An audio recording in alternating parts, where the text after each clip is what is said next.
Hello दोस्तों, एक बार फिर से आपका स्वागत है हमारे चैनल रियल उत्तराखंड में। तो साथियों, आज लेके आया हूँ एक विशेष जानकारी आप सभी के लिए, क्योंकि ये जानकारी आप सभी के लिए, हम सभी के लिए बहुत ही महत्वपूर्ण है। इसलिए मैं आपको बताऊंगा कि क्या है जानकारी। तो बने रहिए मेरे साथ मेरे चैनल में। और वीडियो अगर आपको पसंद आती है तो इसको लाइक और सब्सक्राइब हमारे चैनल को करिए और शेयर भी कर सकते हैं। तो साथियों, मैं आया हूँ आज एक विशेष जानकारी जो है कि नेशनल लीगल सर्विस अथॉरिटी, यानी कि इसको हम शॉर्ट में बोलते हैं नालसा, NLSA, नालसा। और इसके बारे में बताऊंगा, और ये है क्या नालसा, सालसा और DLSA और TLSA, ये चीज़ें आखिर हैं क्या। मैं आज आपको बताऊंगा इसके बारे में कि क्या इसका उद्देश्य है। तो साथियों, वीडियो प्रारंभ करते हैं। तो मैं बताने जा रहा हूँ आज आपको सबसे पहले जो है नालसा, इसको बोलते हैं NLSA, नालसा इसको ऐसे शॉर्ट में बोलते हैं। तो नालसा जो कि नेशनल लीगल सर्विस अथॉरिटी, उसके बाद ये पूरे राष्ट्रीय स्तर पे काम करती है। और उसके बाद जो स्टेट लेवल पे जो काम करती है वो है सालसा, SLSA। इसका मतलब होता है कि इसका मतलब है सालसा, इसका मतलब है स्टेट लीगल सर्विस अथॉरिटी। उसके बाद आते हैं DLSA। DLSA जो कि प्रत्येक जनपद पे ये काम करती है। इसको बोलते हैं DLSA, district legal service authority. उसके बाद जो सबसे छोटे स्तर पे जो काम होता है वो है TLSA, यानी कि तहसील लीगल सर्विस अथॉरिटी। क्या है इसके काम और किस उद्देश्य से ये बनाए गए हैं, इसके बारे में विस्तार से हम जानते हैं।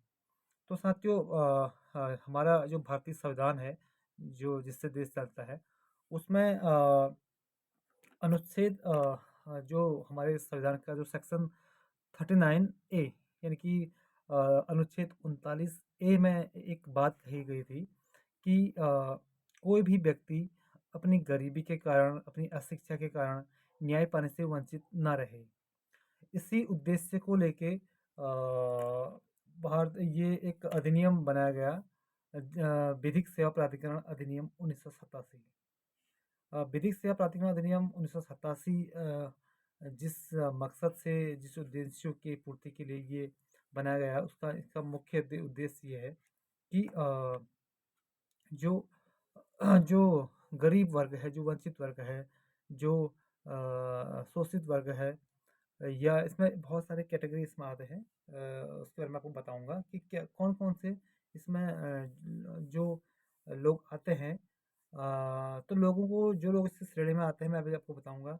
उनको क्या है कि निःशुल्क कानूनी सहायता इसके माध्यम से दी जाती है। और कोई भी व्यक्ति इसमें आवेदन कर सकता है। जैसे इसमें निःशुल्क कानूनी सहायता का एक प्रावधान है। निःशुल्क कानूनी सहायता किसको दी जाएगी, आइए इसके बारे में जानते हैं। निःशुल्क कानूनी सहायता के लिए मेरे पास एक पैम्पलेट पड़ा है। अ, ये शायद फ्रंट वीडियो कैमरे से मैं वीडियो बना रहा हूँ, इसमें दिखेगा नहीं। तो ये जिला विधिक सेवा प्राधिकरण का एक ये मेरे पास पैम्पलेट है। इसमें इसके माध्यम से मैं आपको बताना चाहूँगा कि किन लोगों को निःशुल्क कानूनी सहायता, जैसे कि वकील की अगर किसको आवश्यकता है तो वो जिला विधिक सेवा प्राधिकरण से एक एप्लीकेशन लिख के यहाँ से प्रदान किए जाते हैं। यहाँ से निःशुल्क कानूनी सहायता ले सकते हैं कोई व्यक्ति। इसमें सबसे पहले जो SC ST और OBC, OBC नहीं, SC ST के जो लोग हैं, समाज के लोग हैं, SC ST समाज के लोग हैं जो हैं, उनको निःशुल्क कानूनी सहायता यहाँ से दी जाती है। और संविधान के अनुच्छेद सेक्शन 23 में वर्णित जो मानव दुर्व्यवहार और बेगार के शिकार जो व्यक्ति हैं, उनको भी जिला विधिक सेवा प्राधिकरण से निःशुल्क कानूनी सहायता दी जाती है। सभी महिलाएं और बच्चे, जितने भी समाज में जितनी महिलाएं हैं और बच्चे हैं, वो निःशुल्क कानूनी सहायता यहाँ से ले सकते हैं DLSA, district legal service authority से। और सभी विकलांग व्यक्ति और मानसिक रूप से जो अस्वस्थ व्यक्ति हैं, वो भी निःशुल्क कानूनी सहायता जिला विधिक सेवा प्राधिकरण से ले सकते हैं।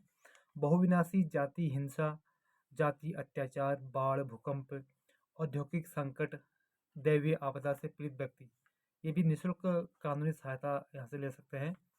औद्योगिक क्षेत्र में काम करने वाले सभी मज़दूर, इनको भी निःशुल्क कानूनी सहायता, विधिक सहायता यहाँ से दी जाती है। और जो जो व्यक्ति जेल, कारागार, संरक्षण गृह, किशोर गृह, मनोचिकित्सक अस्पताल, परिचर्या गृह में निरुद्ध सभी व्यक्ति हैं, ये व्यक्ति यहाँ से निःशुल्क कानूनी सहायता, विधिक सहायता ले सकते हैं।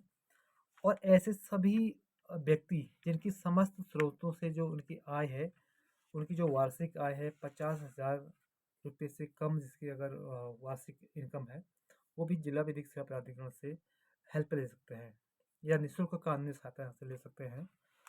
तो साथियों, ये थी जानकारी, मैंने आपको बताया कि हमारा संविधान हम सबको समान अवसर देता है और हम सभी को बहुत सारे हमारे अधिकार, हमारे फंडामेंटल राइट्स यहाँ से मिलते हैं।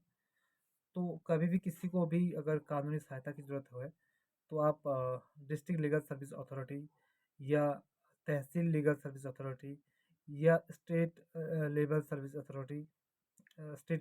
अथॉरिटी या नेशनल लीगल सर्विस अथॉरिटी से आप अपने यहाँ से अपनी समस्या का समाधान पा सकते हैं।